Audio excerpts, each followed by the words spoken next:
and welcome to Earthfile. I'm Ayola Kasim here at the 4th International Conference on Cassava. The focus here is cassava transformation in Africa. But the question many are asking is, why is it difficult to increase yield on the continent? Today on the program, we attempt to answer this question and many more. Do stay with us. No other continent depends on cassava to feed as many people as Africa does, where 500 million people consume it daily. Africa's small farmers produce more than half of the world's cassava, or about 86 million tons from over 10 million hectares. On the continent, 40% of the population consumes cassava as a staple crop. Cassava is the second most important crop after maize. It is a widely preferred and consumed staple, as well as hardy crop that can be stored in the ground as a fallback source of food that can save lives in times of famine. So we need really to transform the value chain of cassava in Africa, which is mostly manual and traditional. We need to transform this into semi-industrial or industrial and modernize absolutely the system. Connected to this is the African situation relative to population.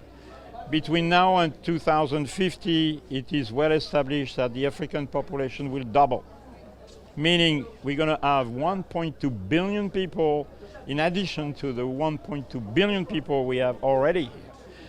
Africa is already not sufficient for food. Every year, Africa will import a certain number of million tons of food, or buy or get donations, etc. So you can imagine that if you double the population, it's going to be more than doubling the need for food, because production at the same time has to be sustained and increased. Africa can feed itself. There is absolutely no doubt about this. But we need to transform agriculture. Cassava is grown in 105 countries as staple food or as industrial crop. Africa is growing 55% of the world's production. Meanwhile, the continent has the lowest productivity, with about 52 million metric tons annually from a cultivated area of about 3.8 million hectares, farmed by approximately 4.5 million smallholder farmers. Nigeria accounts for cassava production of up to 20% of the world's, about 34% of Africa's, and about 62% of West Africa's production. The national average yield of cassava is estimated at about 9 tons per hectare in Nigeria, as against potential yield of more than 20 tons per hectare. Overcoming these challenges in Nigeria, and indeed transforming cassava production in Africa, is the focus of the 4th International Cassava Conference in Benin. Enabling environment in place. Looking beyond cassava as a product for direct human consumption, the participants focus on the resilient crop that has a high potential as a money earner. The technologies that exist today in the CG centers, that exist today, in other research centers that can actually raise productivity. We don't have to be a third or half of productivity, of global productivity.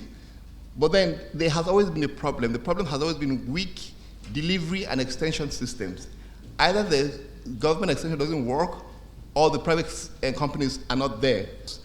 If we transform the cassava value chain and just meet only import substitution, I'm not talking of even internal consumption, just what we import, we would redirect $1.2 billion of what is being spent today to import starch and sweeteners and other things that we can produce locally. We will redirect that into African countries. That's a huge amount of money that is going into the pockets of rural people. The organizer of the conference, that is the Global Cassava Partnership for the 21st Century, a not-for-profit international alliance of 45 organizations, aims to fill gaps in cassava research and development in order to unlock the potential of cassava for improving food security and also increasing incomes of poor farmers through work to develop industrial products from cassava. It's not just a theory, it's not an hypothesis. We have 25 years of experimentation done in Nigeria, in Ghana, in Rwanda, in Uganda, in Tanzania, demonstrating that mechanization at large, when I say mechanization, it's not just a tractor. It's a tractor, better plants, better agronomy, a cooperative of farmers, and they're selling to the market, securing your market for next year, etc. So it's a set of activities, and this is why we talk in this conference about the value chain of the cassava transformation. For example, if there is no banking system available for farmers and processors, well, the chain will not work, because when you get all these roots coming to the typical traditional Gari market, boom, they don't have the machines to treat the material. So it's really an ensemble. Once processed further, cassava products can profitably be used as a vital ingredient in many industries. More than most crops grown by resource-poor farmers in Africa, cassava is a widely used ingredient in the animal feed industry in Europe and Latin America, and recently in Nigeria. Its starch is well accepted in the food industry in the making of adhesives for corrugated cardboard, cartons, and other packaging materials, for the production of ethanol or alcohol, and used by pharmaceutical industries as fillers in pills and tablets. Cassava is a big crop by any standards in Nigeria. Nigeria is the #1 producer in the whole world, producing 55 million metric tons per annum. Even at that, our production system is suboptimal. We can actually improve from the 10 tons per hectare we do to about 25 to 30 tons per hectare. You can imagine. Almost the middle part of Nigeria is the key agroecological zone for cassava, as well as southern part of Nigeria.